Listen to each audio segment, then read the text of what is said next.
Et bah voilà, ça c'est une vraie équipe de Liga. Le Barça vient tout simplement d'éliminer le Racing Santander, premier de Liga 2. Et vous allez me demander, Liga 2 là c'est quel championnat? C'est le même championnat où joue Albacete, ceux qui nous ont chicoté hier. Il y a 16 places entre Albacete et le Racing Santander. Racing Santander premier et Albacete 17e. Et malgré qu'aujourd'hui le Racing Santander ils sont venus tout donner face au FC Barcelone, dès le début ils mettaient la pression sur le FC Barcelone. Pendant toute la première mi-temps, on voyait que le Barça galérait à se créer des situations. C'est en deuxième mi-temps que tout a été débloqué. Le Racing Santander était bien en place. Dans les phases défensives, ils étaient 5 derrière. Et dès que le Barça était un peu trop bas, et ben ils allaient les presser. Ils avaient pas froid aux yeux. Et ben comme je vous l'ai dit au début, le Barça c'est pas le Real Madrid. Si c'était le Real Madrid face à eux là aujourd'hui, on serait pris 3 buts.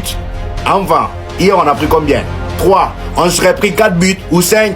Parce que déjà si face au 17e on a pris 3 buts, face à eux là on aurait pris combien? Vous voyez, l'entrée de Fermín López aujourd'hui a tout changé. Il est rentré, il a dynamiqué un peu le match. Tout a changé. Et d'ailleurs c'est lui qui fait la passe décisive à Ferran Torres. Ferran Torres qui a été nul à chier pendant tout le match. Il a eu une magnifique occasion grâce à Fermín López. Il l'a mis dedans. Respect à lui pour ça. Le gars il reçoit la passe, il rentre dans la surface. Le gardien s'étale face à lui, il le dribble et il le met dedans. Après j'ai envie de dire s'il a été nul en première mi-temps, c'est parce que Dani Olmo aussi était catastrophique. Le milieu entier même était nul. Bernal, Casado et Dani Olmo c'était le néant total. Et à la fin t'as Lamine Yamal qui vient marquer le deuxième but. Le Barça passe. Les gars, vous voyez ce mec là, c'est l'enflure de la soirée.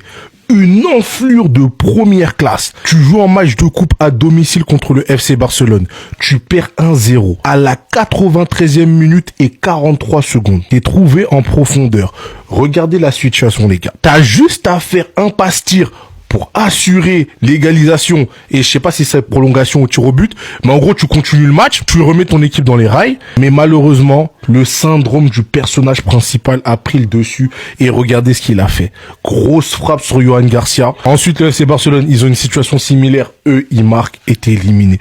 Les gars, je me dis, dans le vestiaire, hein, lui, faut le frapper. Je vous jure, faut le frapper. Il y a des mecs comme ça, le syndrome du personnage principal, genre en mode c'est toi, tu dois, wesh, c'est une dinguerie. Voyez-moi ça, là. C'est truc qui peut me faire me battre, hein. Genre, je vais me battre avec toi. En mode, genre, on va s'en foutre. Parce que c'est l'occasion d'une vie pour nous tous, hein. Jouer contre le Barça comme ça, c'est des matchs où tu sais qu'il faut pas les rater. Toi, t'es là, tu viens, tu niques tout parce que tu veux briller tout seul. Je te jure qu'on va se battre. Syndrome du personnage principal, tu es une enflure, mec. Vous pensez qu'on est le Real pour sortir face à une équipe de deuxième division? Madrid, c'est comme ça qu'on bat une équipe de deuxième division. J'espère, les Madrilènes, que vous avez pas perdu votre temps à étoiler bêtement alors que vous êtes sortis hier et que vous vous dirigez tout droit vers une saison blanche. Parce que vous avez perdu votre temps. C'était certes un match compliqué, mais pour notre défense, cette équipe au moins, elle est pas 17ème. Elle est très bien classée. Un Barça pas assez tueur en première mi-temps. Le plan était clair, bloc bas et nous tuer en contre-attaque. Ils ont d'ailleurs mis 2 buts hors jeu. On a eu chaud et leur plus grosse occasion a été sauvée par Garcia. Et dites-vous que ce mec-là, on l'a payé 25 millions, c'est un braquage. L'excellente entrée de Fermín López qui a été game changer. Regardez juste la passe qu'il envoie à Ferran Torres. La passe est juste parfaite et Ferran Torres sans froid élimine le gardien, il a plus qu'à la mettre au fond. Et ce qui est triste, c'est qu'ils encaissent un but et dans la foulée, on fait rentrer Lewandowski, Rafinha, Pedri. Ah, c'était mort pour eux après.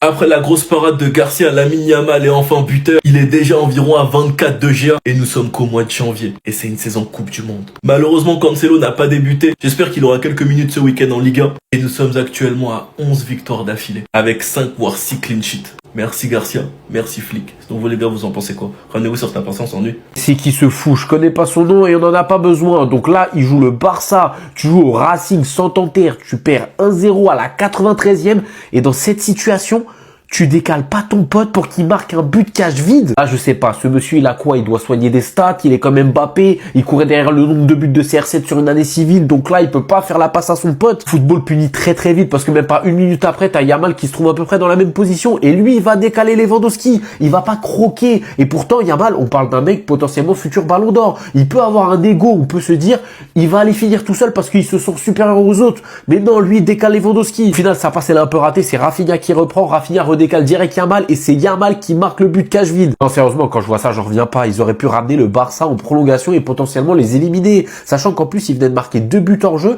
Ils étaient en train de pousser en fin de match. Mais lui, je sais pas, il s'est pris pour R9, CR7 Prime, mode égoïste. Haaland, il a cru, il avait la finition d'Haaland. Mais c'est une dinguerie. Tu joues au Racing, j'ai oublié, Santander. C'est chaud quand même. On n'est pas le Real Madrid, nous, les gars. Quand on joue contre une équipe de deuxième division, on leur montre pourquoi eux ils sont en deuxième division et pourquoi nous on est en première division. Pourquoi eux ils sont leaders de la deuxième division et nous on est leaders de la première division. C'est aussi simple que ça. Contrairement à une équipe du Real Madrid qui joue contre les 17e de deuxième division, et qui arrive à perdre, qui arrive même pas à montrer laquelle des deux équipes, c'est le grand club des deux, sur le terrain. C'est là que je vous dis, les gars, nous on n'est pas le Real. Alors ok, c'était pas un match totalement maîtrisé, ok, c'était pas un match parfait, il y a des choses, voilà, il y a des joueurs qui ont un petit peu déçu, il y a des joueurs qui étaient peut-être pas forcément au niveau aujourd'hui, mais tu t'es géré dans la maîtrise, 2-0, t'as pas paniqué, et voilà, ça s'est terminé. À aucun moment, c'était envisageable, même si c'est le Racing Santander qui reste un gros club. C'est un club quand même assez connu en Liga, assez historique en Liga, c'est pas le plus gros club de Liga, c'est pas ce que je dis, mais en tout cas, voilà. C'est un club qui a un petit nom en Liga, qui actuellement, ils sont en deuxième division, mais ils sont premiers en deuxième division, ils seront sûrement en Liga la saison prochaine. Mais c'est à aucun moment une excuse. On les a tapés, sans problème. Respect à eux, bravo à eux, bonne continuation à eux, tout simplement.